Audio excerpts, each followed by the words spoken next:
Welcome back to Point Shaver episode 3, fight night number 1 of the year, but fights for the third time of the year. We have Mario Batista versus Vinicius Oliveira that's going to be headlining. Let's just get straight into it for the fights. The first fight's going to be Claudia Saigula versus Priscilla Cachoeira. This is going to be a pretty good fight. I think both ladies are pretty aggressive. Saigula is pretty grapple heavy. When she gets you to the ground, she's got really good top control.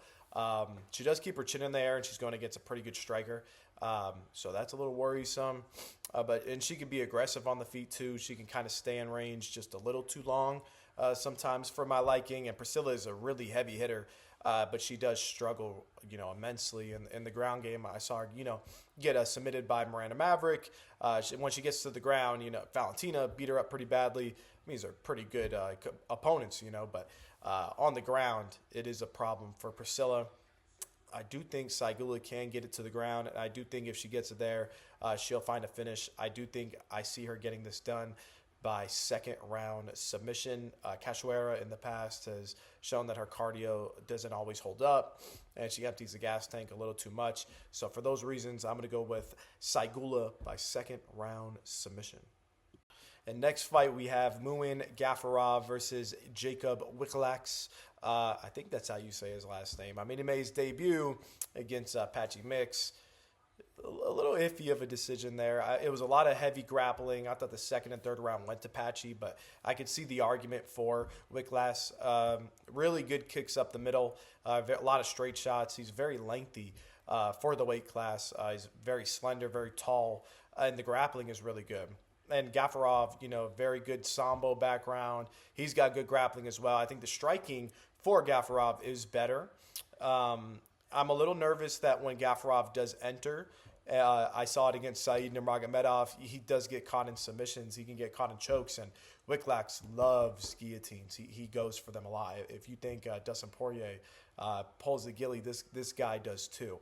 So it's going to be an interesting fight. I think Gafurov is just a little bit better on the feet. I think he's going to be able to land the more damaging shots. I think he's going to be able to push the pace a little bit more and push this guy forward and get him in positions that he wants. He beat Rinya Nakamura, who was undefeated, and he was this big prospect. So I'm going to go with Gafurov here. I think he gets this done by decision. I'm going to see 29-28. And next fight, we have Kong Wang versus Eduardo Mora. This is a very slept-on fight here. Kong Wang is this big striker. Got a lot of hype behind her. Her striking and her power is crazy. She's known as the Joker. She dresses up with a Joker mask, and she's pretty intimidating. But her hands are really good, and her striking is very powerful, and she can end the fight.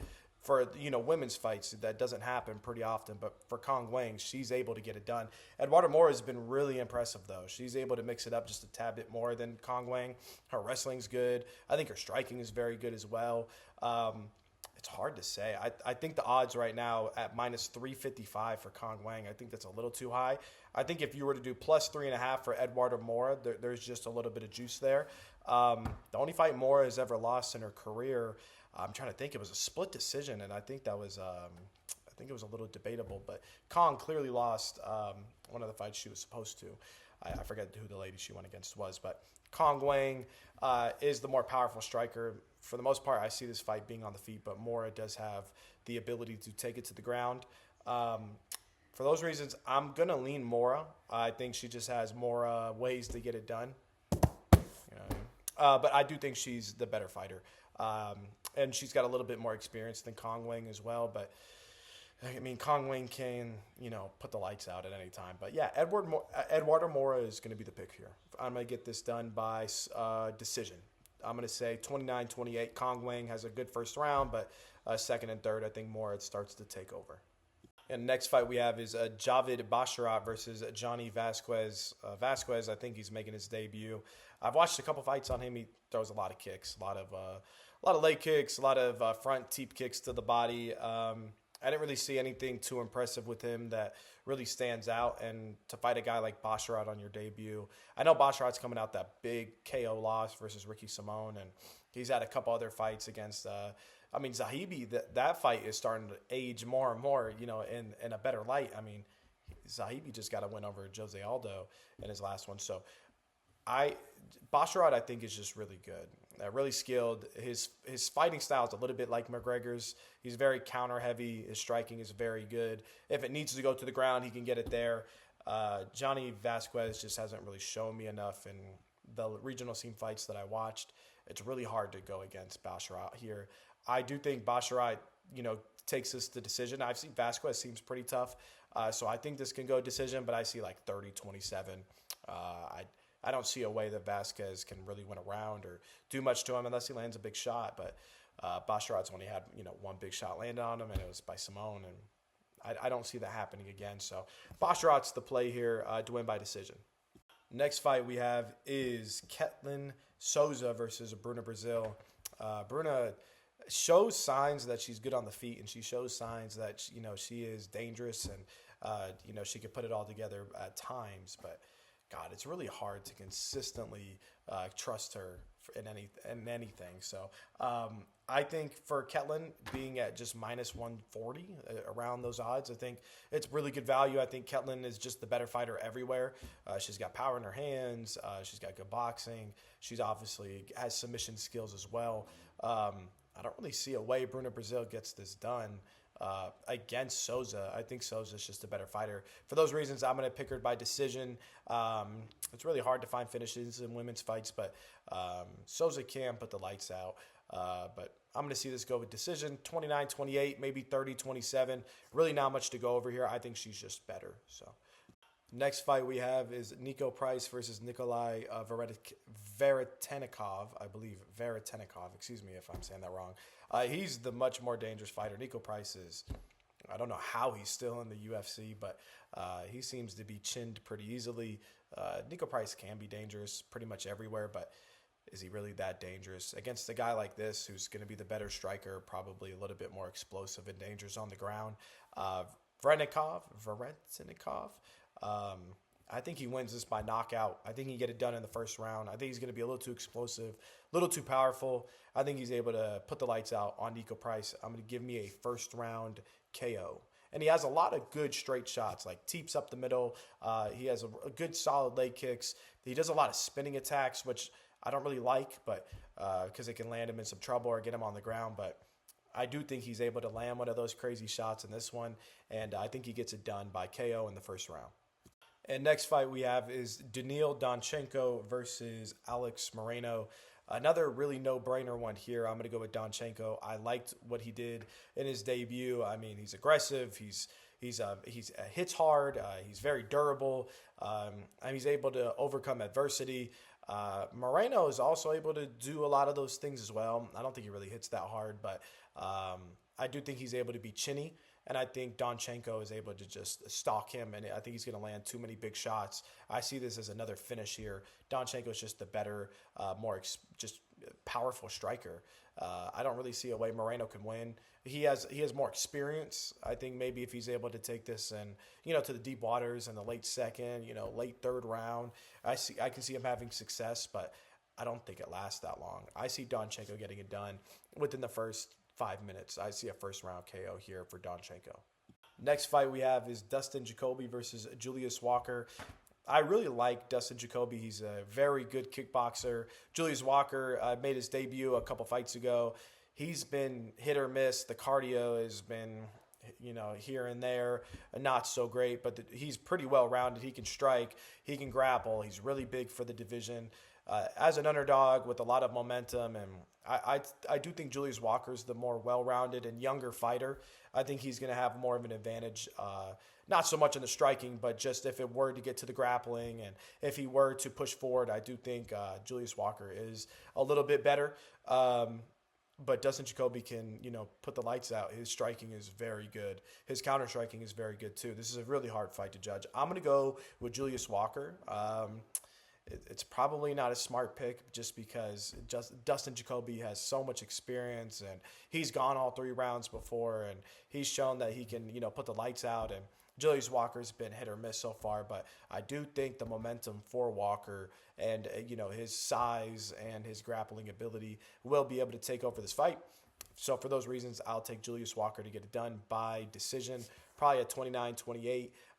Maybe the first round, Julius Walker does pretty good, lands a takedown. Jacoby responds with, stuffing some takedowns and landing some good shots. And then the third round, Julius Walker's just able to just thug it out and able to, tough it out and get this crafty win, like a scrappy 29-28, pretty close. Maybe split decision here, but give me Julius Walker by decision.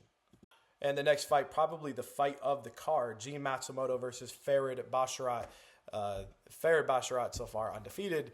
The grappling is amazing. The leg kicks, he's in his ways just like his brother who's fighting on the card. He's got good striking, but the grappling is just really dominant. He's able to hold top control over guys and keep them there. But Gene Matsumoto is very good. The striking for him is very good as well. A lot of good kicks. He's pretty big for the division as well, like pretty muscular, big-wise. I think he lands some powerful shots. I just don't see how he's going to be able to stop the takedowns or stop the grappling.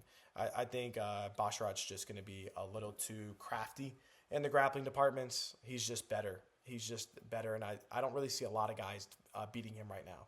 And either one of these guys, if they get a win, I think they should enter the top 15. If maybe Basharat already is in the top 15, but if he's in the top 15, he should definitely fight somebody in the top 10. But this is a really good fight. I think it's a really good stylistic matchup for both. Matsumoto probably has the advantage in the striking, probably a little bit more powerful, but Basharat's wrestling, I think it's just going to be too much for him. Another one where I see this being a decision, 29-28, maybe 30-27, where some of the rounds are pretty competitive, but Basharat just gets it done, just keeping him on the ground and having control time. So give me Basharat to win by decision. And the next fight we have Michel Olajaychek versus Marc-Andre Barriault. Seems like another no-brainer. Olajaychek, most of his fights end in the first round. Barriault is a little too slow, in my opinion, and he's not going to be able to get out of the way of the shots. He is pretty durable, but I've seen him be chinny as well. And I think a guy like Olajaychek, who's just so dangerous, and now that he's fighting with the fighting nerds, I think he's just leveled up his game. At minus 485, it makes sense. I see this getting a finish here. I see another first-round KO for Olajaychek. That's mostly how he wins his fights. I just think Barriault's going to be too slow, and he's going to be too easy to hit. Olajaychek is just really good striking, really powerful. He stalks you. He's able to, find range pretty quick, and once he lands, it's not a pretty sight. So, even in the Kevin Holland fight where he knocked him down, he lost that fight because I think he broke his arm, or the ref stopped it because it looked like he snapped his arm or something. But he even had success against Kevin Holland on the feet really early, and he dropped him. And not a lot of people can drop Kevin Holland. I know, D-Rod did, but Olajaychek was one of the first ones that I saw do it. So I was really impressed with him. I really like him at middleweight. I do see him getting this one done by KO in the first round. And the next fight we have is Jailton Almeida versus Rizvan Kuniev. I know Almeida in his last fight didn't do any damage or anything really exciting, and he did lose his last fight against Volkov, even though he held ground position for most of the fight. I think he learned from that, and I think going against a guy like Kuniev, or I think that's how you say his name is Kuniev. He fought Curtis Blades. It was a close fight, but Curtis Blades, I think, had an injury during that fight. I think Jailton Almeida's wrestling's better than Curtis Blades. I think it's a little bit more dominant on the ground. Maybe not for striking-wise or, power-wise, but he's able to just get those takedowns, I think, almost better than anybody in the division. It's really hard for anybody to beat Jailton Almeida outside the top 5. And having this guy come in unranked, his only fight in the UFC is against the hurt Curtis Blades, and he lost. This seems like a really easy fight for Almeida to win. I think he's able to land some takedowns. I think he'll be too quick, and he's going to be too crafty. I don't see a way that Kuniev can get this done. So I'm going to take Almeida. I think he gets a finish this time. I think he'll submit him. I will say first round submission, rear naked choke. Almeida will get back in the win column. And next fight we have is Amir Albazi versus Kyoji Horiguchi. I mean, Horiguchi's coming off a big win. He hadn't fought in 9 years, and he was able to immediately come in against Tagir Ulanbekov, and he was able to find the submission. I mean, he really negated a lot of the grappling that Ulanbekov was able to do. Not a lot of guys are able to do that. And Albazi is coming off, I think he's coming off back-to-back losses last year, or not last year, but the year before he lost to Brandon Moreno. I think he was getting pieced up. And then the year before that, he was supposed to lose to Kai Kara France. I think that was a weird decision. But the activity of Albazi, he fought once in 2023. He fought once in 2024. He didn't fight last year. He was supposed to fight Tatsuro Taira, but that got canceled early in August. It's really hard to pick him here, just the activity-wise. And I know it's ironic to say that, that Horiguchi has more activity when he took 9 years off, but we just recently saw against Tagir Ulanbekov just what he's capable of. The striking, the grappling, how well-rounded he is. He's really small for the division, but, man, is he crafty. He's very good. Amir Albazi needs to work on, not just walking forward and then getting into the clinch and just poking a jab out there. I think he needs to add a little bit more tools to his bag. He is a solid fighter, though. Amir Albazi is very well-rounded. I just think Horiguchi is just a little bit more crafty. I think he's going to be a little bit more dangerous. He might land the more damaging shots. For those reasons, I'm going to go with Horiguchi to get it done by decision. I don't see a finish in this fight. I think it's not really easy to finish Amir Albazi. I mean, he's fought top guys, Kai Kara France. He fought Brandon Moreno. They didn't really come close to finishing him. So I'm going to go with Horiguchi, though. I think he's able to just steal some rounds here. But don't sleep on Amir Albazi. He is very good, and it wouldn't surprise me if he's able to get a win over a guy that's only had one win in 10 years now. So, but I am going to go with Horiguchi. Give me him by decision. And for the main event, we have Mario Batista versus Vinicius Oliveira. Oliveira is really dangerous, and he's got really good striking. And we saw that he has really good takedown defense. We saw it against Ricky Simon. Ricky Simon was really negated when doing anything against Oliveira, and Oliveira was landing some nasty kicks on him. He was landing some nasty shots on him. Oliveira is just a really good, aggressive forward striker, but Batista is so well-rounded. He had that really boring fight against Jose Aldo. He did whatever he could to get it done. And since then, he was on an 8-fight win streak before he fought Umar. But a lot of people argued that he won a round off Umar, that he actually showed that he was a pretty good fight against him. Mario Batista in his last fight showed he belongs, in the top of the division. If Oliveira is able to get a win here, though, man, that's just a rocket strapped to his back. I don't see a way that he can win, though. Batista's going to be too experienced, too well-rounded. He's going to use the grappling when he needs to. His striking's going to be very good. I think he's going to frustrate Oliveira. He's going to leg kick him, and then he's going to shoot, and then he's going to put him against the cage, and they're going to repeat. And it's going to just be that for a lot of the rounds. And I think Oliveira is going to just, take too many chances, make too many mistakes, and Batista will capitalize. Batista's just too well-rounded. So I love Oliveira. I think he's going to have a great career. Just a little too early for him to be, jumping in against, these top guys. I'm going to get Batista here. I think he gets it done by decision as well. I think he's going to be able to 49, 46, maybe 48, 47.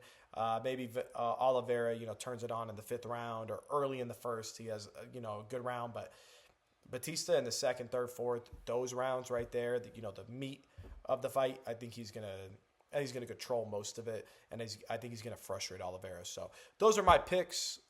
Thank you guys for coming back for episode 3. We will see you guys next fight card. Peace out.